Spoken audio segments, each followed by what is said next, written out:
So I'm sitting at the local coffee shop thinking, what would be a wonderful topic for today's show? And lo and behold, the topic kind of walks up, sits right down at the next table over, and I'm thinking, this is going to be great stuff for the show. So the scene is mom, son, who's an employee of the company, and he's got to be, he's got to be at least 19 or 20, I'm thinking. I mean, there's not a 16-year-old kid, probably in college at least.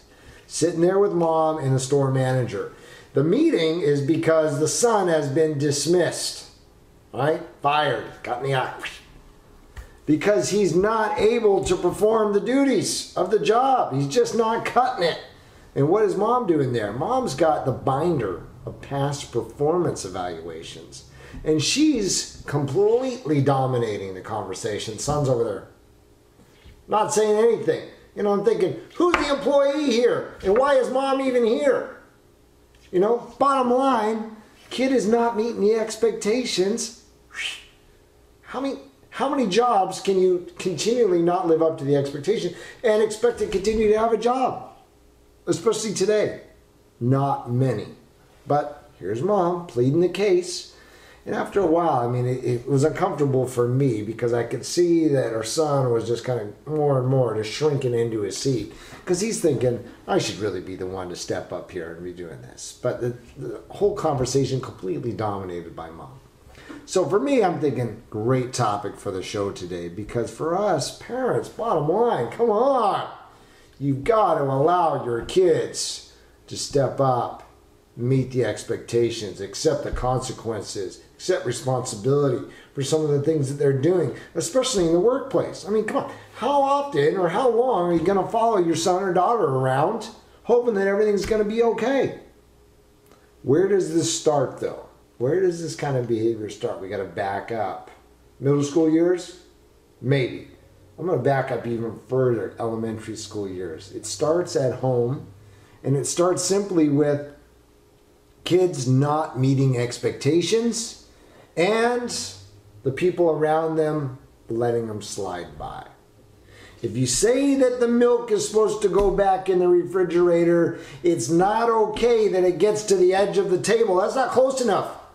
The expectation is it gets in the refrigerator. If you say you need to take your dishes over and wash them and put them in the dishwasher, it's not okay that they get to the counter.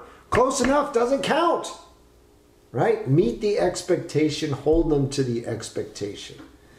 Another area where I see kids kind of slipping by is in homework. It's not enough to get it done. Where is the quality? Where is the quality? In some subjects, it's easy to assess the quality. In math, there's a right answer, there's a wrong answer.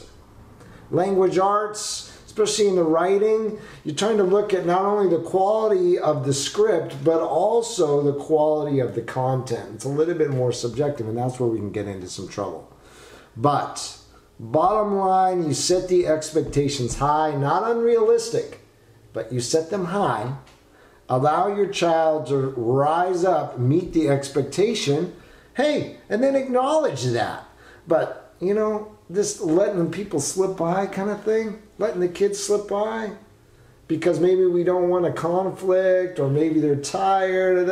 It doesn't serve them. Pretty soon you're sitting down at the local coffee shop with the store manager. You're pleading your child's case because you know what? They've been allowed to slip by year after year after year, and pretty soon there they are.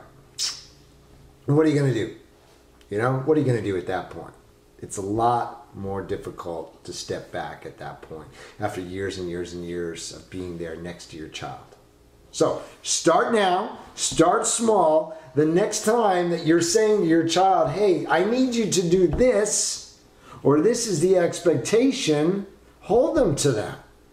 Do not relent until they've met the expectation. The other side note to this is, folks, is that kids really, as much as they're going to give you the trouble, they're going to give you a little bit of the conflict there, they're going to whine about it. You know what? They love having an expectation. Kids that don't have any expectations, no boundaries, you know where those kids end up? Well, ask around. Okay, folks? Not in a good place. Not in a good place. They need a little bit of the boundaries, right? They need to know what's acceptable, what's not acceptable. They need to know what quality is all about, and that's where you come in. All right? Hey, it's a big Wednesday show. Again, join me tomorrow morning, 9 a.m. Pacific, 12 noon Eastern Time. Little radio show, internet broadcast. I'll be on with Sarah Newton, teen expert from the UK. We're going to talk a little bit about finishing the academic year, finishing the school year with some gusto. Okay, so how do we keep the motivation up with our kids?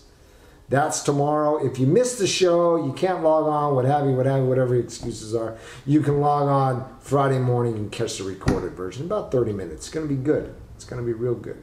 All right, enjoy the rest of your Wednesday. Take care.